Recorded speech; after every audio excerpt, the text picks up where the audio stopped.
PinakBest has been over a decade in the making. This started, Senator Imee and I were talking about this, I think sometime when I turned 40.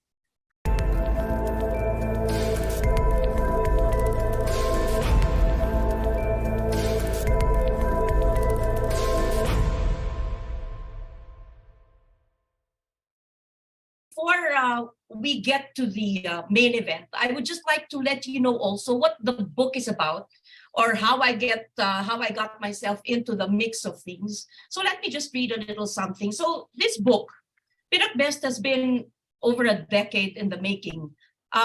This started, Senator Imee and I were talking about this, I think sometime when I turned 40. So that was just a year ago, diba? So anyway, the book has been a decade in the making. Senator Imee and I have long been wanting to showcase the dishes we grew up with, fare that our fathers loved. Dad, Sunshine Joe, and President Ferdinand E. Marcos were friends back when Marcos was a congressman.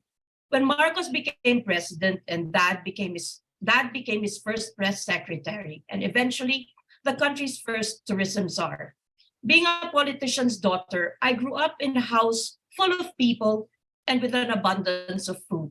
I believe that it was the excitement of our bustling kitchen in La Union, in our hometown of Agoo, that made me want to cook. Town fiestas were exciting times. The aroma wafting through the air from the kitchen's large wood-fired cauldrons of menudo, adobo, igado, and dinuguan made my mouth water. I vividly recall my mom, Amparing, giving instructions to the head cook, Manong Goni, who was assisted by our cocineras, Manang Spas, Karing, Shaning, and Susing, who seemed eternally busy chopping and mixing the giant kawas that I found most engaging. How they managed to make such copious amounts of food taste so good was impressive. Of course, it was my mom. It was my mom who romanticized the art of cooking for me. It was watching her my entire life preparing food for Dad and for all of us, regardless of how busy she was. Mom was a wonderful cook, and seeing her labor in the kitchen for those dear to her was what made me realize how great a gift it is to nurture through food. When President Marcos and his family traveled by land to Ilocos, a bamboo beach house in Barangay Santa Rita, Agoo, La Union, overlooking Paratong Beach, was their halfway house. It was where my mom personally cooked for the first family.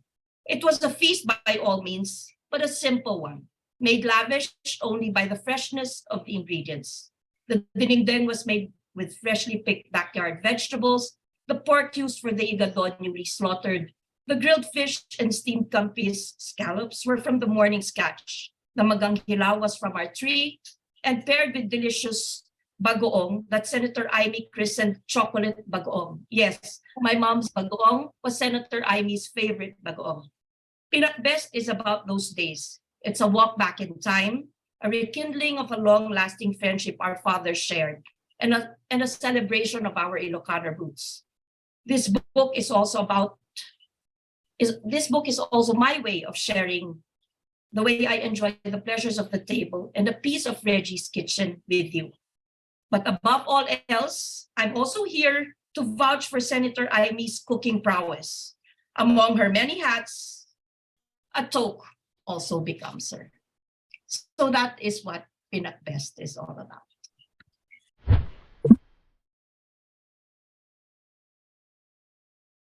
I don't know. How did this start? Reggie started it. She invited us for a birthday when she turned 12 and she's now 13. So therefore, ayun, nag-usap-usap kami and we were talking about our childhood and we spent so much time in the kitchen. Reggie ended up being her mom's sidekick and her mom was a brilliant cook, Tita Amparing. Yeah. And then ako naman, I don't know why, yun nga, I was always punished because I always had sassy answers to all kinds of things. So I'd get punished for being entremetida and very outspoken and rebellious. So ayan, kitchen detail. Pero sa bandang huli, type na type ko naman mapunish. Yun. And I saw Nancy, you were nodding away about the OFW food. I'm so convinced that the Filipino diaspora, the Ilocano diaspora, is going to contribute something great. Dahil kasi, di ba, the theory is the best food in the world is border food. And naniniwala naman ako na yung diaspora na yan, parang magiging border food yan eh. Kasi nag-evolve yung Filipino food at kung ano-anong ingredients ang napapasok, magiging social. Naging creative sila because they had to adjust and then at the same time make it mas masarap pa sa kanilang ano. At saka basically from their memory kasi all their memories come from the food that they ate when they were still back here in the Philippines. Diba? Yeah, tapos they add all these new things depending on where they are now. So it's really a whole new thing altogether. And let me tell you, when we were first talking about this book, you know how serious the senator was? She actually had notes, her recipes were handwritten. Wow. You remember that? I have a folder of all your handwritten recipes, which I think are in the notebook somewhere. Yeah, it's somewhere here. I just have to look for it. But then again, when we became more serious about it, it was already all, we had to start writing it down this time through a computer. But the first batch of recipes that she handed over to me were really handwritten by her. So it's interesting.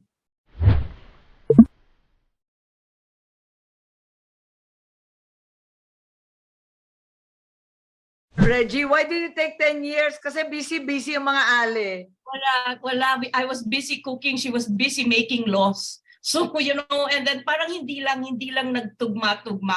But I really have that whole envelope. Talagang dala niya yon one afternoon, nagkita kami. Serious siya. Sinulat niya yon. Parang sulat kamay. Parang siya notebook. And then, at first we really just wanted it to be an Ilocano cookbook. That's the whole honest truth. We just wanted to put together her Ilocano recipes, our family Ilocano, our Ilocano recipes from our side and hers. And then I don't know how it just evolved to being what it is. It's a book now that has close to 100 plus recipes. Parang nanganak dapat ilan pages lang naging yung libro eh, busog na busog. And then I don't know, parang it just became all of a sudden a book that's so rich. Yung pictures, recipes, the recipes are wonderful. The food photography is also wonderful. The styling is also wonderful. Hello, the styling, walang stylist. Wala, hagis-hagis lang na nag-rock and roll. Yeah. So it was just like that. It's really, wala talaga kaming stylist. Talagang all in-house. Kanya-kanyang style. Pahiram ng plato niya, plato ko. Kung ano lang ang nandyan. Lahat ng mga kumot niya yata, nailabas na niya mga inabel, mga banggar, mga kung ano, banig. Whatsoever. Lahat halo, di ba? But I'm actually proud of the book.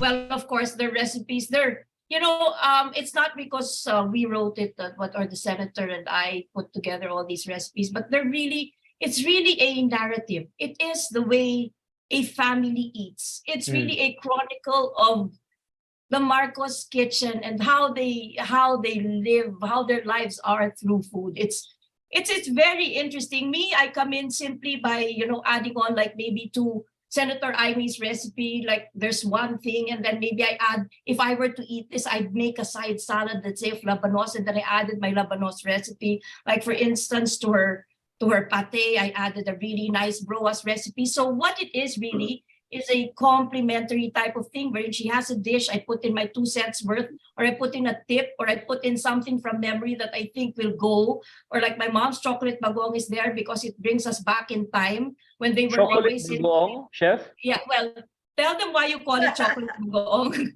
Yeah. Yeah. I became chocolate bagoong because I'm a total chocoholic. But for some reason, the bagoong was so good, I said it tasted like chocolate. But there's no chocolate, or is there chocolate? Wala, but it looked like chocolate. It looks like molten lava, according to me. Wow. Senator, Chef, aside from getting the cookbook, can people actually taste the food from a restaurant or out there, or they have to get the cookbook and make it themselves? That's probably the next Imee restaurant. That's the next Imee restaurant. It's so much work. Nako, it's so much work. Mateo, you should know. Magdurusang restaurant.